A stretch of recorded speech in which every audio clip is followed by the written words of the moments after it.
ఏంటి సార్ అసలు ఈ సెల్ ఫోన్ గురించి విపరీతమైన పేరెంట్స్‌ని ఇబ్బంది పెట్టేస్తూ ఉంటారు పిల్లలు. ఈవెన్ పెద్దవాళ్ళేమో ఇప్పుడేదో పెద్ద పెద్ద గేమ్స్ ఏదో గన్స్‌తోనో ఆటిలతోనో పేల్చుకునే గేమ్స్. ఈ టీనేజర్స్ అంటే ఒక పద్ధతి ఉంది.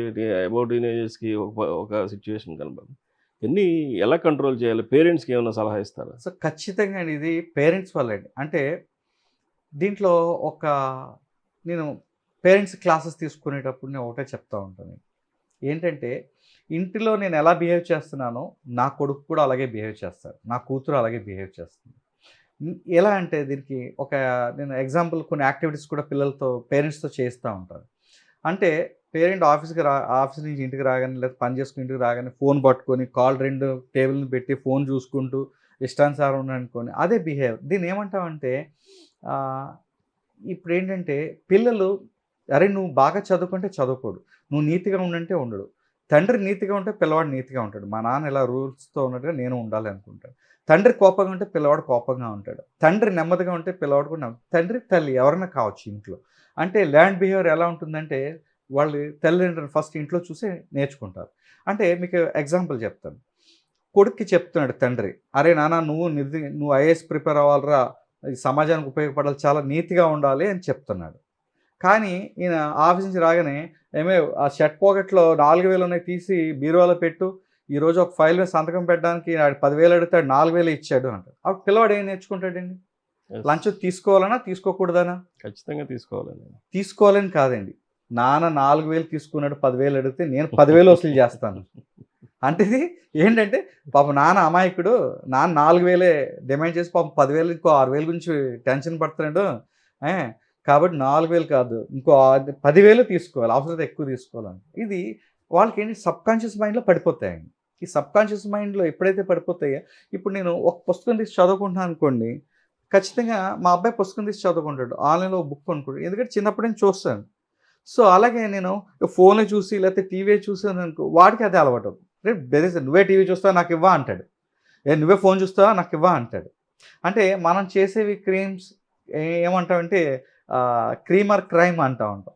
తల్లిదండ్రులు చేస్తేనేమో క్రీమ్ ఓకే. బావుంది. పిల్లలు చేస్తే క్రైమ్. తప్పని ఇది రూల్ అంటే రూల్ అందరికీ. సెల్ ఫోన్ ఉపయోగించుకునే విధానం ఇంట్లో ఒకలాగా ఉండాలి. అది నేను పాస్వర్డ్‌లు పెట్టుకున్నాననుకోండి, నా మిసెస్‌కి తెలియకుండా, నా పిల్లలకి తెలియకుండా నేనేదో మెయింటైన్ చేస్తున్నాను కదా! సీక్రెసీ.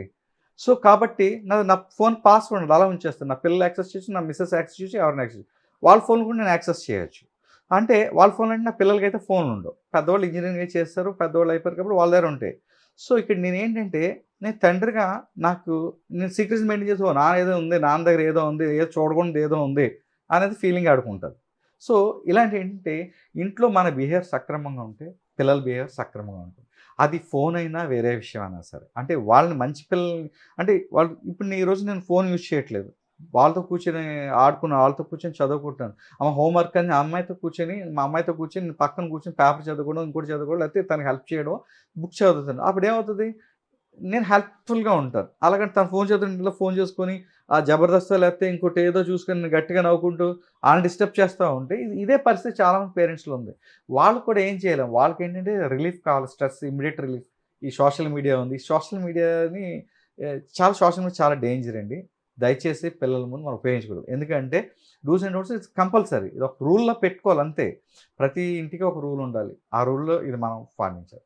లేదంటే ఇప్పుడు నేను నా మిసెస్‌ని ఏ విధంగా ట్రీట్ చేస్తానో నా కొడుకు వాళ్ళ మిసెస్‌ని అదే విధంగా ట్రీట్ చేస్తాడు.